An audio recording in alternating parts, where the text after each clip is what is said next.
اعوذ باللہ من الشیطان الرجیم، بسم اللہ الرحمن الرحیم۔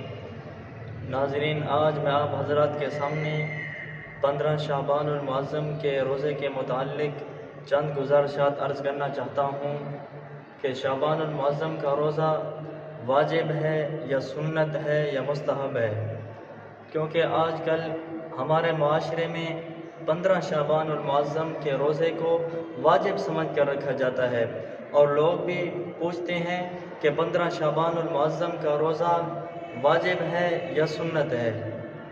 یاد رکھو، 15 شعبان المعظم کا روزہ نہ واجب ہے نہ سنت ہے، صرف مستحب ہے۔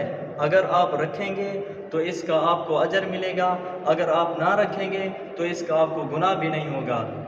لیکن یہ بات بھی یاد رکھو کہ اگر کوئی یہ روزہ نہ رکھے تو اس کو آپ نے طعنہ نہیں دینا۔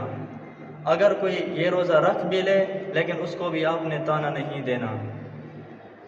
اور اگر آپ نے یہ روزہ رکھنا ہے تو میں آپ کو ایک طریقہ بتاتا ہوں کہ آپ اس طریقے سے یہ روزہ رکھیں، کیونکہ حدیث میں اس کا ثبوت بھی ہے کہ میرے نبی صلی اللہ علیہ وسلم نے ہر مہینے میں 3 دن کے روزے رکھے ہیں، جس کو ایام بیض کہا جاتا ہے۔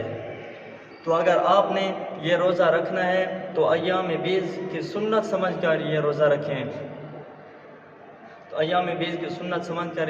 رکھیں، کیونکہ اس کا ثبوت بھی ہے حدیث میں۔ 15 شعبان المعظم کے روزے کا میرے نبی کی کوئی حدیث اس کے متعلق نہیں ہے۔ اگر آپ نے یہ روزہ رکھنا ہے تو ایام بیض کی سنت سمجھ کر رکھیں۔